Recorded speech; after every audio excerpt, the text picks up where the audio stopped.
Bom dia a todos, sejam todos bem-vindos à nossa casa. Vamos dar os recadinhos da semana, né? Nós atendemos, né, as famílias, né, no nosso trabalho social, né? Hoje em dia são 86 famílias atendidas, né? Sendo que são 43 famílias por mês, né? Então, as prioridades deste mês continuam sendo arroz, né? Óleo, feijão, açúcar, leite em pó. Precisamos muito da ajuda de todos, quem puder colaborar, né? A gente agradece. Né? Hoje a gente tem aí o nosso bingo, né? De ajuda ao Cotique, à tarde, às 2 horas, no Acre Clube. Quem puder ir lá também, a Sandra vai estar com convites, né? E também vai ser vendido na hora, é um evento bem gostoso. Nós temos palestra todos os dias, né? Todas as informações de horários, e quem quiser passar pelo atendimento fraterno tem que chegar com meia horinha de antecedência, né? Lembrando, né, da importância do evangelho no lar, né? Então, quem não tiver o hábito de fazer pode procurar o plantão, né? E tá sendo orientado de como fazer. Lembrando que ele é muito importante, né? A gente tá com o coração em paz lá no nosso dia a dia da nossa casa, protegida, né? Com energias boas, né? Então, é muito importante a gente estar fazendo o evangelho, ok?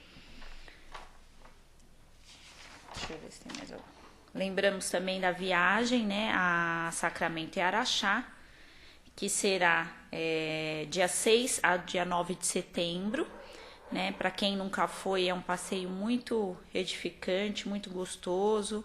Né? Nós vamos visitar o Tadeu, vamos no Colégio Allan Kardec. É uma confraternização mesmo, é um período muito interessante.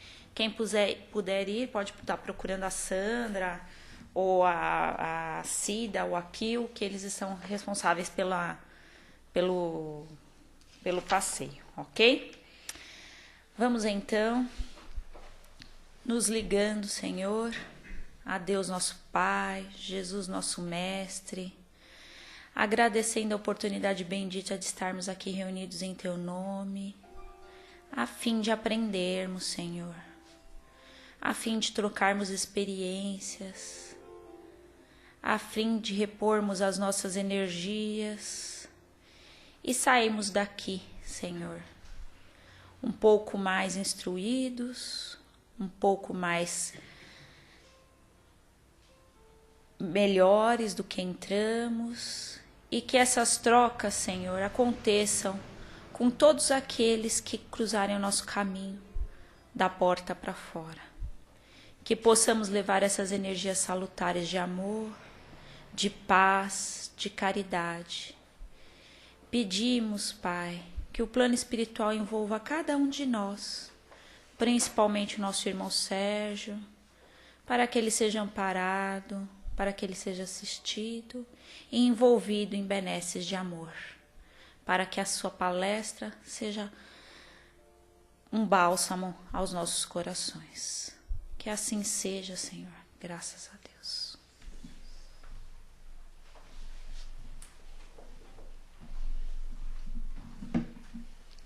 Muito bom dia a todos aqui presentes.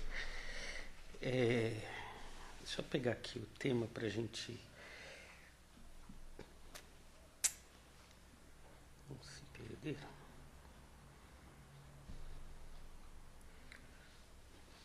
Bom, o tema de hoje ele vai tratar sobre o hoje. Tanto que o tema é apenas hoje. Teve já outras palestras no qual a gente tratou do momento atual, sobre viver o agora, sobre perceber as coisas do momento. Essa daqui ela vai ser um pouco mais profunda.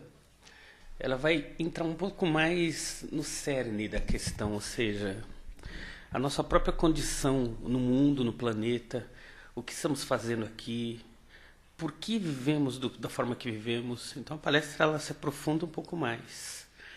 Na verdade, tem uma frase do John Lennon que diz o seguinte, né? A vida é algo que acontece enquanto nos preocupamos com outros planos. Ele dizia isso porque, na época, ele percebia que o ser humano corria de um lado para o outro, e ele tinha tempo de ter essa percepção em algum momento da vida dele, de que a maioria de nós não para nada. A gente está sempre correndo atrás de algo. É interessante porque se a gente for ver no Evangelho de Jesus, Jesus já percebia isso quando ele falava: olha os lírios do campo, olha os animais, olha os pássaros. Eles não se preocupam tanto quanto os homens. Nem Salomão, em toda a sua grandeza, se vestiu como os lírios. É uma passagem poética do Evangelho de Marcos, mas é interessante perceber que mesmo naquela época, o ser humano já não tinha a percepção do presente.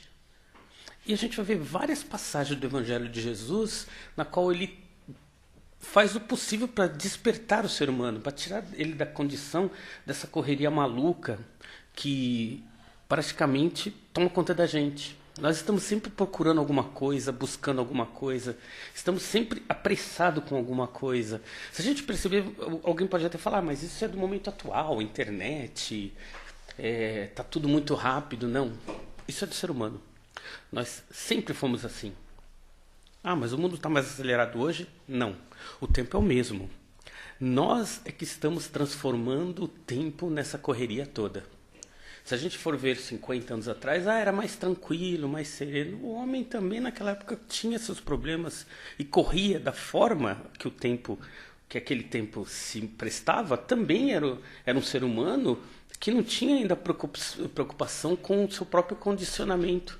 Tanto é que quando perguntaram para Jesus como se livrar do pecado e melhorar, Jesus já falava, o homem do passado já falou: conhece-te a ti mesmo.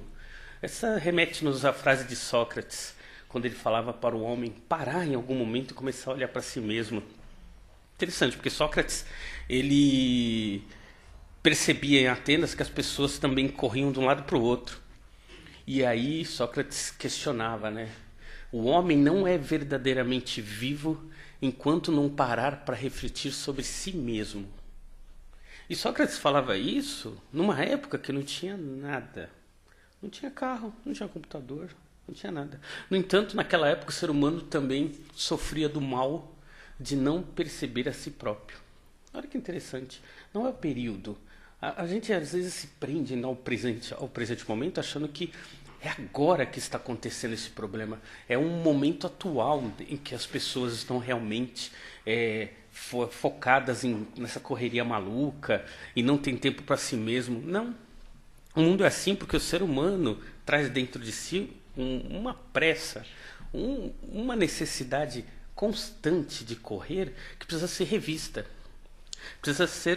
A gente tem que começar a prestar atenção na nossa vida para entender esse processo.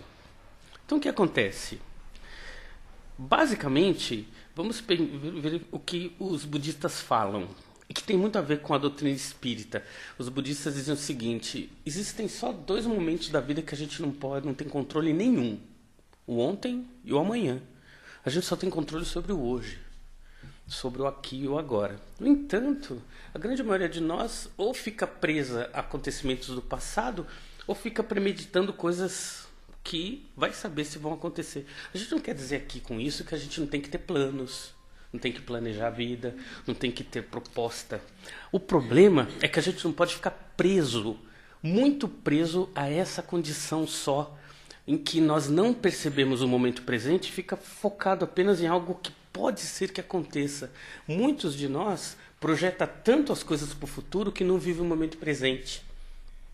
E o que é o presente? O presente é onde estão as pessoas, os filhos estão crescendo, o marido está do lado ali precisando de auxílio da esposa, a esposa está do lado querendo conversar com o marido. O presente é quando as coisas estão acontecendo. O presente é aquele amigo que precisa de uma ligação nossa. O presente é quando uma pessoa está passando por um problema do nosso lado e a gente não percebe. Tem um filme passou acho que deve ter uns 10 anos já esse filme, mas é interessante. Ele fala, alguém já assistiu, As 5 Pessoas que Encontrarei no Céu. Alguém assistiu? Interessante. Isso. Interessante esse filme. Encontrando na internet ele tem. E ele vai falar exatamente disso. Ele vai falar que... Eu não vou contar o filme para que vocês tenham a experiência de perceber isso, mas é interessante porque ele vai falar que a gente está tão focado na vida sem perceber o meio, que a gente interfere na vida de um monte de gente à nossa volta e não percebe. E a gente atrapalha inconscientemente, por não perceber o momento presente, a vida de um monte de pessoas que estão à nossa volta. E a gente sequer sabe da existência dela. Esse filme é interessante porque ele vai mostrar isso. A pessoa vai encontrar alguém que ele achava que nunca viu na vida, mas a presença dele na vida dessa pessoa fez com que a vida dele mudasse completamente. Então são essas pessoas que ele teve impacto na vida, alterou a vida da pessoa e ele nem percebeu. E ele vai encontrar essas pessoas quando ele desencarna. E é interessante a gente perceber isso. Nós aqui, nós estamos constantemente tendo impacto na vida de um monte de gente à nossa volta, e por nós não termos percepção do presente, a gente nem percebe que está vivo. É verdade isso. Nós nem percebemos que estamos vivos. A gente vai no Evangelho de Jesus, a gente vai ver o seguinte lá. Jesus veio, ele curou cegos, ele levantou mortos. E a gente tem uma percepção muito superficial sobre isso. Ele foi lá e curou uma pessoa que não tinha visão, ele foi lá e tirou uma pessoa que aparentemente estava morta. Na verdade, é muito mais profundo. Cegos, a maioria de nós, ele veio para curar a cegueira de não estar vivo prementemente. Jesus, quando fala Jesus, ele levantou mortos, é porque naquela época e até hoje, nós passamos uma vida inteira como mortos. A gente nasce e a gente vai para a vida adulta, a gente vai trabalhar, a gente constitui família, a gente trabalha, envelhece e morre. E nesse percurso todo, o que nós realmente construímos internamente? É esse o ponto que o Evangelho vem, que os iluminados trazem para a gente, que a doutrina espírita vem trazer para a gente não deixar a vida passar. A gente vai passando a vida, vai trabalhando, vai acumulando bens, vai ficando rico ou não tão rico, a gente construi família, a gente tem filhos, e a gente acha que isso é a vida. A vida é só isso. No entanto, isto é uma parte importante da vida, mas nós, como seres humanos conscientes, nós temos algo mais. A vida não deveria ser apenas isso. Muitos de nós, a gente constitui família, cresce e acha que tá bom, tá legal. Afinal, eu já casei, já tenho filhos ou não tenho, eu já tenho família ou não tenho, eu já vivo bem, já estou trabalhando. E a gente para, e a vida para. Porque a gente vai continuar vivendo porque a nossa parte a gente já fez. Já fiz a minha parte, eu já casei. Filho está crescendo, estou estudando, eu pago lá, ele está indo para a escola, está sendo bem cuidado. E é isso. E vem André Luiz nos lembrar que é o seguinte, nós temos dentro de nós muito mais capacidade do que aquela que a gente acha que tem. Nós somos muito mais daquilo que vivenciamos. Em outras palavras, nós não somos aquilo que pensamos. É bem isso mesmo. Nós não somos aquilo que pensamos. Quando alguém pergunta para algum de nós, o que você... Me fale de você. Uma das primeiras coisas que a gente faz é falar da nossa profissão. Nossa profissão não somos nós. Eu sou enfermeiro, eu sou médico, sou advogado, sou dentista, sou juiz, sou faxineiro, sou... Qualquer coisa que valha, não somos nós. Nós, no entanto, nós nos identificamos com aquilo que fazemos. Por que isso acontece? Porque isso é programado desde a infância. Desde a infância, nós temos seguindo modelos dos adultos. O pai ou a mãe, ele quer que a gente tenha uma determinada conduta. A gente se molda a conduta dos pais, e é lógico isso. No entanto, nossas vontades, nossos desejos, desde a infância para a vida adulta, é reprimido. Por vários motivos, por problemas sociais, por problemas de falta de dinheiro, por várias razões, não importa qual. Nós nos reprimimos muito dos nossos desejos. E a gente vive em função dos outros. Na infância, na adolescência, na vida adulta. Por que na infância? Porque a gente quer, de alguma forma, não viver em relação àquilo que os pais estão falando, ou os amigos. Então a gente vai se moldando. Aí quando a gente vai para a vida adulta, a gente encontra a pessoa amada, ou não importa. E em algum momento a gente se molda na relação. E a gente vivencia aquilo. E a gente vai vivendo, e depois a gente tem filhos, e a gente continua vivendo aquilo. Sabe aquela crise que acontece em determinadas pessoas? 30, 40, 50, 60, não importa qual, em que a pessoa olha para si mesma e fala, mas o que eu estou fazendo da minha vida? O que eu fiz? Esta é a crise do espírito. A gente vai se moldando tanto tempo em relação à sociedade, às pessoas, às coisas, que a gente se torna uma pessoa infeliz. Felicidade nada mais é do que vida plena. A gente só tem vida plena se a gente realmente estiver realizado. No entanto, se a gente faz sempre a vontade do outro ou da outra, a gente vive certinho dentro daquela família, a gente se acomoda nas condições da sociedade. Quem é feliz assim?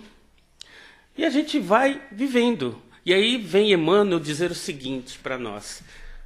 A mente do ser humano equivale a uma bomba nuclear. Emmanuel fala isso. É como se a gente tivesse uma força mental com capacidade gigantesca para realizar qualquer coisa. Mas Emmanuel ele completa. No entanto, nós dispersamos tanto pensamentos para tantos lados que a nossa vida se torna pobre. Olha que interessante. Um ser humano, qualquer um de nós, pode realizar qualquer coisa. A gente não realiza porque nossa mente, nossa capacidade interior está tão focada na nossa condição pequenininha. A gente não acredita em nós, a gente tem dificuldades emocionais, não trabalha essas dificuldades emocionais, a vida vive a cabeça vive cheia de pensamentos e preocupações, então nossa mente fica embotada. E aí a gente sofre. Vamos lembrar do Kardec quando ele fala mundo de expiação e prova. É o mundo que a gente vive. Por que esse mundo é de expiação e prova? Porque nós, como espíritos, não atingimos a plenitude. Mas por que nós não atingimos a plenitude? Porque nós vivemos cercados de problemas pessoais. A gente vive no meio de problema, a gente não vive a nossa própria experiência interior, a gente não cresce como pessoa, a gente vive aquela vidinha e sofre as consequências do mundo, porque nós não controlamos o que acontece com a gente é controlado. Então nós vivemos e sofremos as condições do mundo e a gente fala, é porque o mundo é assim mesmo. As coisas acontecem porque nós não temos controle sobre ela. É porque é karma. E a gente vai arrumando desculpas para tudo aquilo que a gente não realiza na nossa vida. Emmanuel estava errado quando ele falou que nós temos a capacidade de uma bomba nuclear? Não, ele está certo. Então qual o problema? O problema somos nós mesmos. A gente não cria as condições necessárias para crescer. Tem lugar aqui na frente, gente. Pode sentar aqui para cá, para frente. Pode ir aqui para frente. Tem lugar. Fiquem à vontade. E o que acontece então? Vamos pegar um ensinamento. A doutrina espírita é maravilhosa porque nós não temos preconceito com religião nenhuma. A gente pega o que é melhor de qualquer uma delas e traz para dentro da doutrina espírita. Isso é maravilhoso. Os budistas falam o seguinte. Nós temos muita coisa na cabeça. Interessante, Augusto Cury fala a mesma coisa. Se pegar algum livro do Augusto Cury, ele vai falar. Nós temos excesso de pensamentos. Os budistas falam isso. Temos pensamentos demais na cabeça. Aí eu vou pegar o André Luiz. O André Luiz é interessante porque ele fala o seguinte. Uma vida sem foco é uma vida sem direção. O André Luiz ele fala o seguinte. Toda vez que o ser humano põe foco, ele atinge. Vou repetir. Toda vez que o ser humano põe foco, ele atinge. Por que a gente não atinge? Augusto Cury. Temos pensamentos demais na cabeça. Os budistas. O excesso de pensamentos faz com que a gente não tenha foco. E aí, voltando ao tema de hoje, nós temos tanta coisa na cabeça que nós não temos foco na nossa vida. Então, nós somos prisioneiros da situação que a vida nos impõe.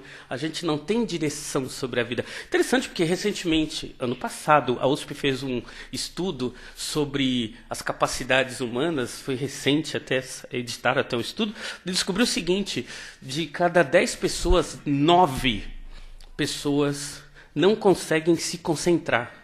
9. Nós não temos capacidade de se concentrar, de concentração. Sabe, parar e pensar em alguma coisa durante alguns minutos? 9. Não porque a gente tem problema mental, é porque a gente foi treinado a não se concentrar. Então, a grande maioria de nós não tem concentração. Olha, se a gente não tem concentração, não tem foco. Se não tem foco, não atinge. É por isso que é tão difícil adquirir ou conquistar coisas na vida. Porque a gente vive igual barata tonta. A gente vive aquilo que a vida impõe e a gente acha que isso é normal. Não é normal. Não é normal não termos foco. Não é normal a gente não atingir objetivos. Não é normal termos tanta dificuldade. O mundo de expiação e prova só o é porque a grande maioria de nós, seres humanos, vive dessa forma. Quando é que vai ser um mundo feliz? Que o Kardec fala, o próximo estágio é o mundo feliz. Quando a grande maioria de nós tiver essa condição espiritual de ser realmente o que é. Mas nós já temos essa condição? Já. E por que a gente não atingiu? Porque a gente não sabe que tem. O Evangelho de Jesus bate sempre nessa tecla. Somos seres, e aí vou lembrar Jesus, deuses. Sois deuses. Farão o que eu faço e muito mais. Por que a gente não faz? Porque a gente não acredita. Aí eu vou pegar um ensinamento budista para completar isto que Jesus fala. E eles dizem o seguinte: se o homem controlasse a mente, nós seríamos senhores da nossa vida. Os budistas completam. Como é a mente que controla o homem, nós somos escravos dessa vida. Tem alguma coisa a ver com o que a gente acabou de dizer sobre mundo de expiação e prova? Total. Nós não controlamos a mente é que nos controla. E exatamente isso não está fora do ensinamento espírita, isso não está fora das condições espirituais que a gente traz para dentro de nós. É que o que acontece é que a mente é que gera esses pensamentos, e os pensamentos geram emoções, as emoções se transformam em sentimento, e o sentimento nos conduz. Então vai ter aquele dia que a gente vai estar mal-humorado porque a mente gerou algum sentimento do passado e a gente assumiu aquilo como nosso, e aquele dia foi péssimo. Por quê? Porque a gente criou aquela realidade se tornou verdade para nós. Aí vai ter aquele dia que a gente está mal-humorado, chega em casa, o marido falou, a criança, o filho, a esposa falou alguma coisa e a gente já estava mal-humorado porque a mente gerou aquele sentimento e a gente já estrembelha para uma briga de casal ou uma discussão, seja no trabalho, seja com um amigo, seja com a esposa. Por quê? Porque em algum momento nós somos controlados por um sentimento que estava lá embutido, veio à tona e a gente se deixou levar. E a gente vem aqui na doutrina espírita e fala, olha, gente, reforma íntima, hein? Reforma íntima é se transformar, trabalhar para melhorar o interior, a gente tem que amar mais. Gente, a gente tem que aprender a se controlar, tem que aprender a ser senhores de nós mesmos. Augusto Cury fala uma coisa interessante, ser senhores do que sentimos. Nós temos que nos tornar senhores de nós mesmos. Enquanto a gente for escravo da nossa própria condição, não tem evolução. Aí vai ser verdade aquilo que o André Luiz ele comenta nos livros dele. O ser humano vive uma vida toda brigando, discutindo com condições externas, sem se preocupar consigo próprio. E leva a vida inteira sem se transformar. Aí o André Luiz ele comenta, só no momento da morte que é uma verdadeira transformação. Está morrendo. Quando a gente está morrendo e olha para a vida, e é interessante porque eles falam que passa o filminho da nossa vida, a gente começa a ver tudo aquilo que a gente deveria ter feito e não fez. Passa lá o filminho. Quando termina o filme, a gente, nossa, podia ter feito tanta coisa e morre. Aí o André Luiz fala, ali é uma pequena transformação de espírito. Quando é que essas transformações vão acontecer? Durante a vida. Esse é o ponto do viver o agora. As transformações não têm que vir no final da vida, elas têm que vir durante a vida.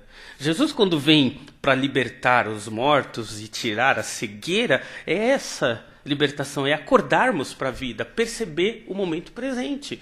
Acordar, saber que a gente tem condições muito maiores do que aquela que a gente acha que tem. Parece interessante, mas é a grande verdade. Nós temos muito mais condições do que aquelas que achamos que temos. Se chegamos em determinado ponto na nossa vida, esse é o ponto ainda muito limitado, porque nós podemos chegar muito mais longe. Se essas condições do mundo nos aprisionam, é porque a gente se sente pequeno ainda em relação aos problemas do mundo. No entanto, nós somos maiores do que ele. Por que a gente não supera? Olha lá a lição de Jesus. Um homem da antiguidade falou, conhece-te a ti mesmo. Começa a se conhecer, começa a se perceber, perceber o corpo. Quando é que a gente percebe o mundo? Vamos fazer uma experiência determinado dia. Vivam um dia o momento presente, um dia na semana. Escolha um dia e fala, esse dia eu não vou me preocupar com amanhã, com só hoje. Perceba o café da manhã, o bom dia para o marido, para a esposa, o caminho da casa. Mas vai ser difícil, vocês vão perceber que é muito difícil. Em algum momento a mente vai fugir. Por quê? Porque a gente está viciado em não viver o momento presente. Vai chegar um momento em que a gente vai pegar o ônibus, ou vai pegar o carro e a mente vai fugir. E a gente tem que trazer aquilo. Aí a gente vai perceber, nossa, como é difícil viver o momento presente. E é. Porque a gente viveu tantos anos sem perceber o momento, que quando a gente começa a realmente querer viver o momento presente, a mente nos tira desse presente. Então a gente vai começar a perceber que tem que ser um treinamento constante. Trazer para o momento atual a nossa consciência é um exercício constante. Perceber a vida, perceber as cores, o ar, o corpo. O corpo humano, nosso corpo, fala com a gente constantemente. No entanto, a gente não o percebe. Quando é que a gente percebe? Quando sente dor. Sentiu dor no dente, no braço, no dedão, a gente sabe que está vivo, porque está doendo. No entanto, o nosso corpo está constantemente nos mandando informação. Mas por que a gente não percebe? Porque a gente não está no presente. Aí, quando algum problema físico acontece, só acontece quando vem uma dor muito grande e a gente tem que ir no médico para resolver um problema que a gente poderia ter percebido muito antes. Autopercepção. Perceber a nós mesmos. Por falta de perceber a nós mesmos, a gente não vive bem. E a gente tem que viver com os problemas do mundo. É como apontar um lápis. Dizem que a nossa vida, nós somos como um lápis sem ponta. A gente tenta fazer alguma coisa, mas a gente não consegue, porque o lápis sem ponta não faz nada, né? Quando a gente tiver essa capacidade desenvolvida de ter noção do presente, perceber o momento presente e ter consciência disso e dominar e não ser dominado, é como se a gente criasse um lápis com ponta em que tudo que a gente quisesse a gente consegue alcançar. Por quê? Porque é do ser humano. Mas e se tiver karma do passado? Esqueçam isso. Mas e se não for da vontade de Deus?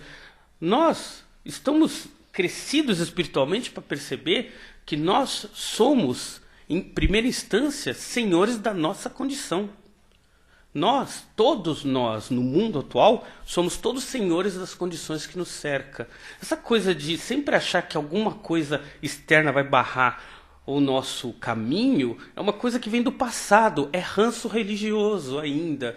Porque alguém não quer, porque é karma, é porque é o obsessor, é porque alguma coisa está atrapalhando. Isso é sempre um problema sério. E em algumas religiões a gente vai ver que foi porque é inveja. Eu não consegui porque ficou com inveja a mim, então não falo nada para ninguém. Isso é ranço ainda. Nós trazemos ranços de muitas crenças antigas até para o dia de hoje. E o ranço se torna desculpa. Porque quando a gente não consegue atingir determinadas coisas na nossa vida, a gente sempre vai achar alguma coisa externa para justificar. Mas, na verdade, está tudo dentro de nós mesmos. Está em nós essa condição. Teve um americano, recentemente, que tem tudo a ver com o tema, que o nome dele é mais complicado, mas ele escreveu O Poder do Agora, um livro que é bem conhecido aí. E dizem que ele começou a perceber o quanto é difícil as pessoas perceberem o que aconteceu com ele. Ele falou que ele acumulou tantos anos de dificuldades sentimentais não trabalhadas, tantos anos de problemas emocionais acumulados, chegou um determinado da vida dele que ele acordou com pânico. Pânico da vida, pânico de sair na rua, entrou em pânico. É interessante se a gente for ver muitas pessoas, até famosas ou não, em determinado ponto, tá síndrome do pânico. Se a gente for historicamente, aquilo foi sendo trabalhado, levou algum tempo até aquilo tomar vida na condição atual. E esse autor do livro, quando ele parou de trabalhar, porque não conseguia mais nem sair na rua, e ele tinha condição financeira para parar, né? E ficou 2 anos. 2 anos, quando ele começou a sair na rua, ele foi para a pracinha, começou a observar as pessoas, as coisas. E ali ele percebeu que realmente, até aquele momento, ele não percebia nada, ele não vivenciava nada, não se transformava. Ele percebeu desses 2 anos que a maioria das pessoas, ele conversava com as pessoas na rua e tal, ele percebia que as pessoas não tinham tempo para parar para conversar, as pessoas estavam sempre correndo para resolver algum problema sério, as pessoas não tinham tempo para perceber a vida, as pessoas, o momento, a natureza, a vida. E aí a gente percebe, e ele vai colocar isso no livro dele, que muitos pais, preocupados muito com o dia a dia, não percebem que o filho está crescendo, que a esposa está do lado, que as coisas estão acontecendo. E quando ele pensa, nossa, o filho já cresceu, já está desse tamanho. Nossa, já aconteceu tudo isso na minha vida. Por que isso acontece? Por falta de percepção da consciência. A nossa consciência não estando no presente, a gente nem percebe a vida passar. É natural. Então ele comenta, numa das passagens, ele fala, a gente tem que aprender a escutar a natureza, as pessoas, o corpo, a vida. Começar a perceber a vida, a escutar mesmo. A gente fica com tanta coisa na cabeça que a gente não percebe as coisas naturais, as coisas pequenas que estão acontecendo. Então, uma das coisas que ele fala é atenção no agora. Percebeu agora? E a gente comentou já, é difícil. Vocês experimentem fazer essa experiência. Pega um dia na semana e tentem passar aquele dia inteiro no agora. Vocês vão perceber o quanto é difícil. A pessoa que pratica qualquer tipo de meditação yoga vai perceber bem isso, que a atenção na respiração traz a gente para o agora. Então, a gente não sabe respirar, né? A maioria de nós não respira pelo abdômen, respira pelo peito. As crianças, pega uma criança recém-nascida, onde ela respira? Aqui embaixo. André Luiz, ele fala sobre miasma, pensamento. A maioria de nós gera constantemente pensamentos que não são tão bons. E a gente não trabalha esse pensamento para pôr para fora de nós. Onde deveria ser trabalhado esse pensamento? Aqui embaixo, na respiração. Porque ele iria para fora, expandiria e iria embora. O que acontece com a maioria de nós? Como a gente respira com o peito, os sentimentos aglutinam tudo aqui. E fica tudo aqui preso. Sentimento, ressentimento, mágoa, tá tudo aqui, ó. A gente não trabalha aqui embaixo. Quando a pessoa vai fazer yoga, uma das primeiras coisas que eles ensinam, ó, começa a respirar direito, começa a respirar aqui por baixo, para você tirar isso para fora. Como a gente não trabalha isso, fica aglutinado. Aquela angústia fica toda aqui, aquela mágoa fica toda aqui. Então a gente vai acumulando isso durante anos e anos. É por isso que muitas pessoas vão passando o ano, vão ficando cada vez mais carcundas, difíceis, porque está tudo acumulado. O sentimento está aqui parado. A gente tem que pôr isso para fora, tem que trabalhar isso. A falta de autoconhecimento faz isso, né? A gente não se conhecendo, a gente nem sabe que tem esse problema. E vai acumulando, de novo, aquilo que o Kardec fala. No mundo feliz, o ser humano não fica acumulando sentimentos. Ele trabalha sempre no agora para verificar, estou sentindo alguma coisa ruim? Deixa eu trabalhar isso para pôr isso para fora. Felicidade é viver bem o momento presente. É perceber aquilo que nos incomoda agora. Perceber naquele momento aquilo que está nos fazendo mal e trabalhar aquilo. Ah, mas eu vou ter uma dívida amanhã. Amanhã a gente pensa nisso. O que nos incomoda hoje, no agora. Esse é o ponto. O que realmente podemos fazer agora para nos transformar, para crescer. E aí ele fala sobre isso, sobre o pensamento automático. A gente tem um automatismo. A maioria de nós tem aquele pensamento que sempre volta. Aquela preocupação com o filho, aquela preocupação com o marido, com a estrada, com o assalto. São os pensamentos automáticos que afloram constantemente na mente de todo mundo. Aquele filho que ainda é pequeno e a mãe já está preocupada quando ele vai sair à noite ou quando for adolescente. Já está com o pensamento lá em alguma coisa que ela nem aconteceu. Começar a trabalhar esse pensamento para não tê-los, porque isso acaba com a gente. E começar a perceber que coisas que não são reais não existem. A gente fica criando realidades na nossa vida e depois isso se transforma em preocupação. Então a gente primeiro projeta algo que não existe, depois traz aquilo para o presente e fica mastigando aquilo como se aquilo fosse real. E aquilo nem existe. Então falta de perceber o agora, perceber as coisas atuais. Os budistas eles falam que o mundo é maia, é ilusão, né? Tudo à nossa volta. A física quântica fala isso, quem estudar um pouco mais vai perceber que a madeira, tudo, o corpo é tudo ilusão, porque é tudo energia vibracional. Tudo vibra. E vibra em determinada frequência que dá a impressão para a gente que tudo é material. Mas a matéria não existe, no final das contas, a gente sabe disso, a doutrina espírita sempre falou tal. Mas essa ilusão é necessária para a nossa transformação. É essa ilusão do mundo material que vai fazer com que a gente trabalhe a transformação. Por quê? Ah, mas existe evolução fora do mundo material? Ou seja, no mundo espiritual? Se existir, ela não é tão boa quanto a vida aqui presente, porque senão a gente não precisava reencarnar. Então, é aqui que é feita a verdadeira transformação. É aqui que a gente tem que trabalhar o grande progresso espiritual. É aqui que a gente tem que se transformar. Quem puder, leiam a Caverna de Platão para entender do que a gente está falando sobre quando a pessoa encontra fora da caverna a iluminação, ela volta para tentar explicar para as pessoas que aquilo não é vida material, mas ninguém escuta. Por quê? Porque a maioria de nós está presa na ilusão da vida, está presa no trabalho, no compromisso, na agenda diária. Então a gente está tão preso nisso que a gente não percebe que a vida é um pouco mais do que só isso. Algumas pessoas conseguem sair e conseguem se melhorar porque elas saem dessa rotina. E aí, no momento que ela consegue ver que a vida é um pouco mais, ela corre para tentar despertar todo mundo que está à nossa volta. Quem conseguir isso vai perceber que é difícil. É difícil porque o ser humano, nós, estamos tão presos na nossa ilusão de vida que a gente não consegue parar. Então, não force ninguém a se transformar. Se transforme. Não force ninguém a parar o que está fazendo. Se modifique.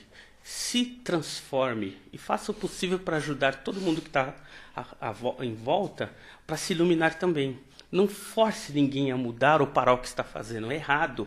Cada um tem seu tempo, cada um vai aflorar naquele momento. Mas se a pessoa em algum momento despertou, opa, a vida não é só isso, e começa a perceber esse tipo de vida, não adianta chegar aí para a pessoa que está do lado e falar, oh, você também tem que acordar. Não. A pessoa vai falar, você é louca.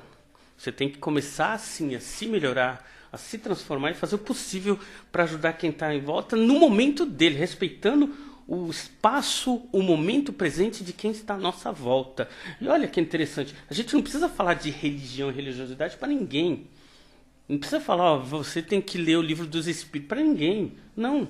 Despertar é um papo do dia a dia. Despertar é conversar com as pessoas sobre assuntos que saltam do cotidiano, estão fora daquele lugar comum. O problema é que a gente entra no cotidiano e só vai falar de coisas que as pessoas falam no dia a dia. Pronto, a gente já está no meio da ilusão de novo.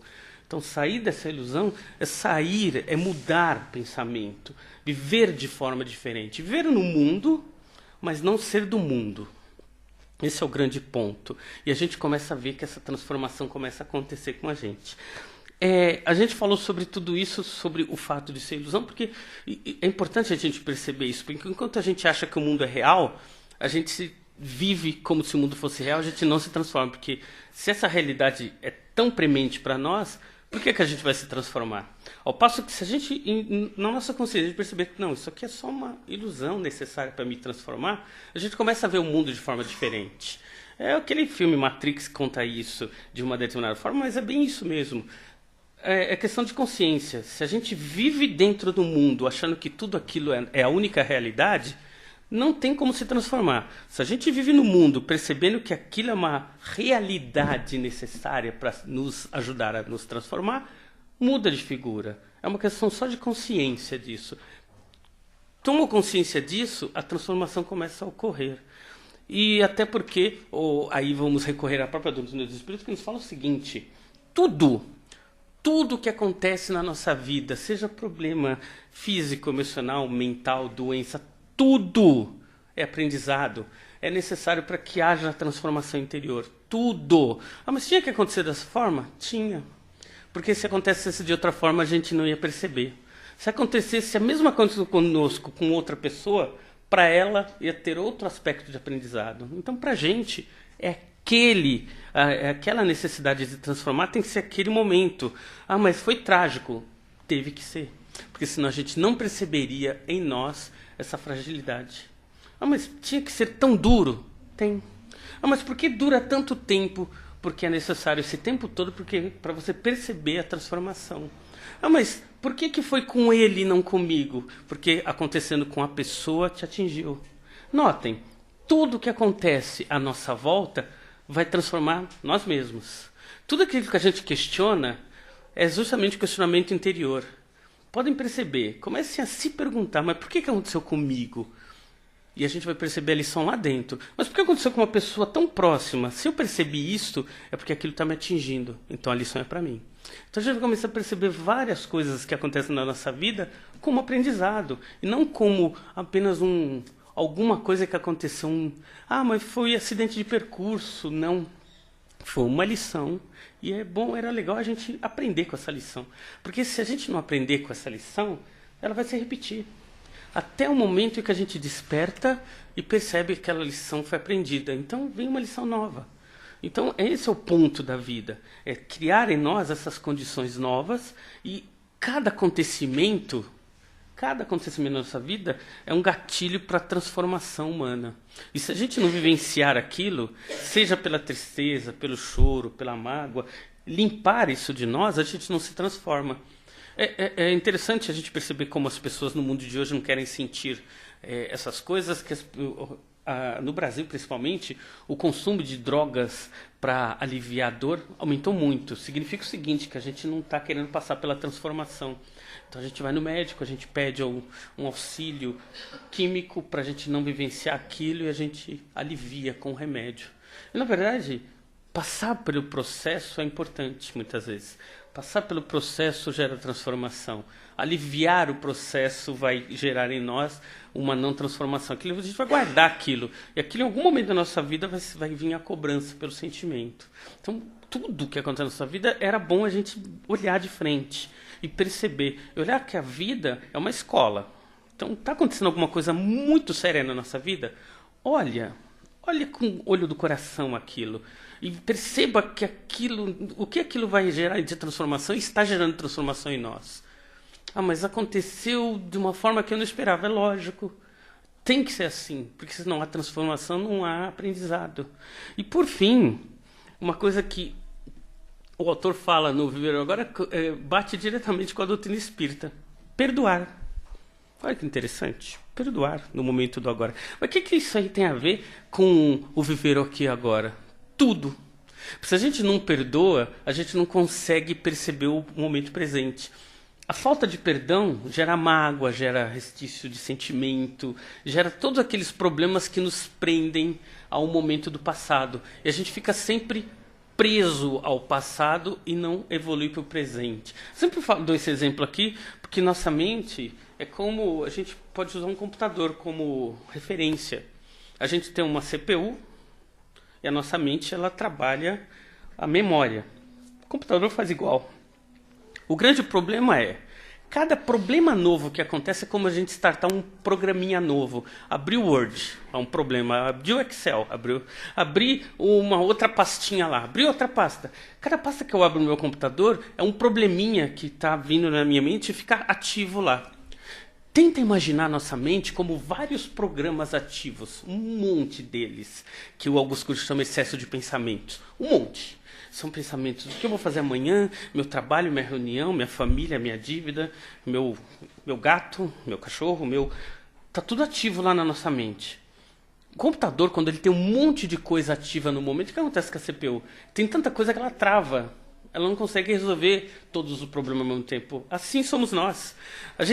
Se a gente tiver muito pensamento, nós não temos como trabalhar. É por isso que é difícil muitas vezes a gente encontrar soluções para problemas simples. Porque a gente ativa tanto pensamento que não sobra espaço para gerar resultados. E a gente tem dificuldades de imaginar uma saída para problemas que nem são tão complicados. Porque esse excesso de pensamento carrega a nossa CPU. E a gente não consegue olhar para frente e resolver, mas... Puxa, por que está tão difícil eu encontrar uma saída? Porque o nosso processo interno não está trabalhando, não consegue trabalhar. Então, começar a eliminar esse excesso de pensamento, essas preocupações. A resolução está no agora. No momento que a gente começar realmente a vivenciar o agora, vai sobrar tempo da nossa CPU para a gente poder resolver todos os outros problemas que vão acontecendo e aparecendo. E mais. E aí vai ser verdade aquilo que a gente ouve, que o Emmanuel sempre comenta, né? Que essa usina nuclear que é o nosso cérebro, ele só vai realmente fazer vez na nossa vida se a gente der força para ela. Enquanto a gente estiver tomando força dessa usina que é a nossa mente, com preocupações, com pensamento no amanhã, na mágoa do passado, nós não vamos ter uma vida plena. E plenitude é o que a gente busca nessa vida. Ter uma vida plena é realmente o real sentido da vida.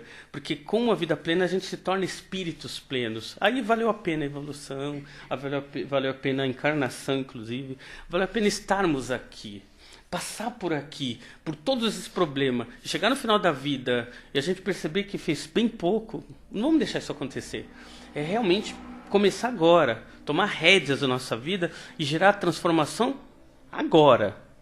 Esse é o grande ponto. É por isso que Jesus veio, Buda veio, Kardec veio e tantos outros vieram. Para tirar o ser humano daquela ilusão de que isto só é vida. A vida é muito mais do que isso. Muita paz a todos.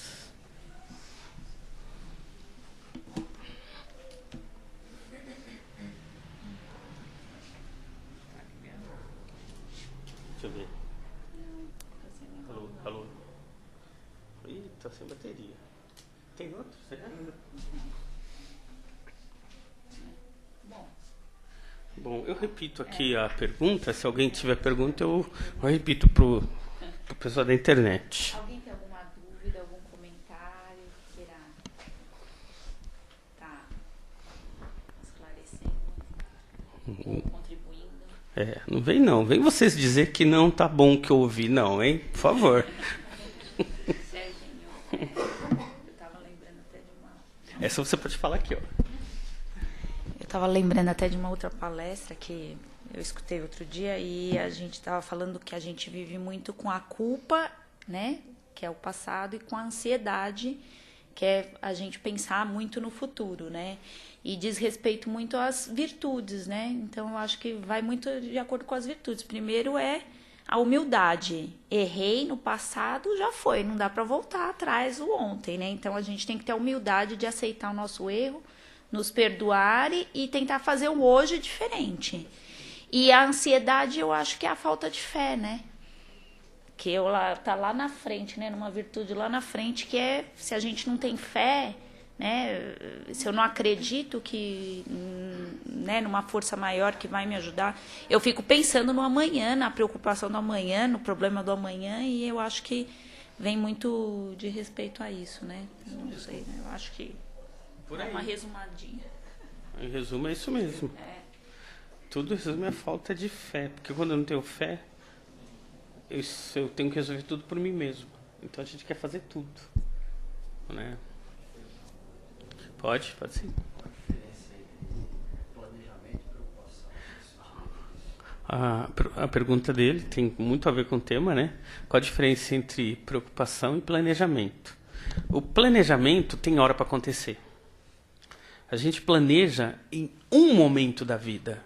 Em algum momento a gente começa a sentar e falar, hoje eu vou planejar. É um momento, que seja um dia, mas é um ponto da vida em que eu planejo. Eu vou planejar o que eu vou fazer no próximo ano, nos próximos 5, nos próximos 10. É até interessante isso. Tem uma pesquisa que foi feita em Harvard, com alunos que estavam se formando, e pegaram alguns alunos que tinham planejamento, e outros que não tinham. E perceberam o seguinte, que aqueles alunos que quando se formaram em Harvard e falaram, daqui a 5 anos eu quero ser gerente, daqui a 10 anos eu vou ser tal coisa, ele falou que a maioria deles já estavam, depois de 5 anos, atingiram o que queriam, porque planejaram isso. Enquanto que aqueles não planejaram nada, estavam patinando ainda, mesmo tendo formação em Harvard. A grande maioria deles, tirando aqueles que eram gênios naturais, aquele lugar comum, a grande maioria deles que não planejaram estavam em subserviço, em trabalhos rotineiros, não tinham atingido aquele ápice que eles queriam quando estavam na faculdade. Então, planejar é super importante. Preocupação não tem um momento certo, ela acontece a todo momento. E tanto é que a preocupação não é planejamento, porque a preocupação, eu estou criando uma expectativa de algo que ou eu quero ou não quero que aconteça. Né? Preocupação é isso. Eu quero que aconteça ou não quero que aconteça. De qualquer forma, aquilo atrapalha a minha vida presente. Agora, planejar não. Olha, daqui a um ano eu vou ter que fazer isso, então estou planejando. Terminei o planejamento, eu não preciso mais ficar pensando naquilo. Aquilo está planejado. De vez em quando eu vou e faço um checklist daquilo, mas aquilo não tem que tomar a minha vida nem meu tempo. Pode falar. Pra gente coordenar nossos pensamentos é uma questão de treino, né? Exatamente. Coordenar o pensamento é treino. Treino constante. Sabe, concentrar é difícil pra caramba, porque a maioria de nós não se concentra mais de 2 minutos. Gente, o ser humano médio não concentra mais de 2 minutos no mesmo assunto. Quando eu falo 2 minutos, alguém pode achar absurdo, mas é verdade. Depois, se a gente pegar um livro, daqui 2 minutos a mente está fora.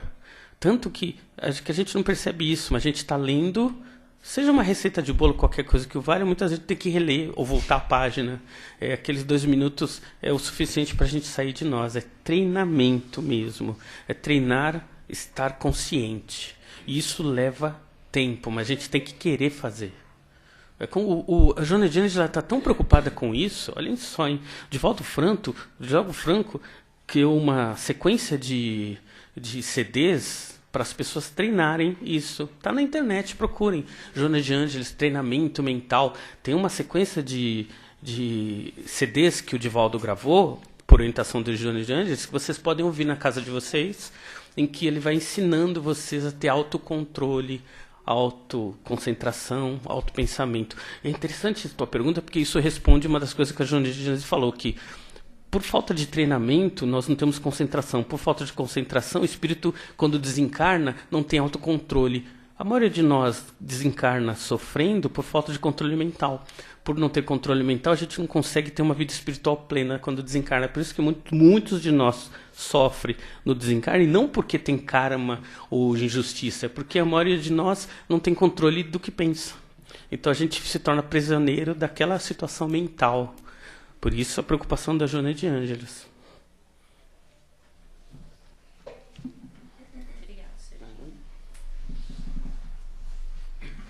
Serginho depois vai ficar aqui até o final da tarde, se alguém quiser concentrar nos pensamentos com ele. Vamos então nos concentrando, agradecendo a Deus nosso Pai, a Jesus nosso Mestre, por todos os ensinamentos aqui adquiridos, pedindo, Pai, pela paz no mundo,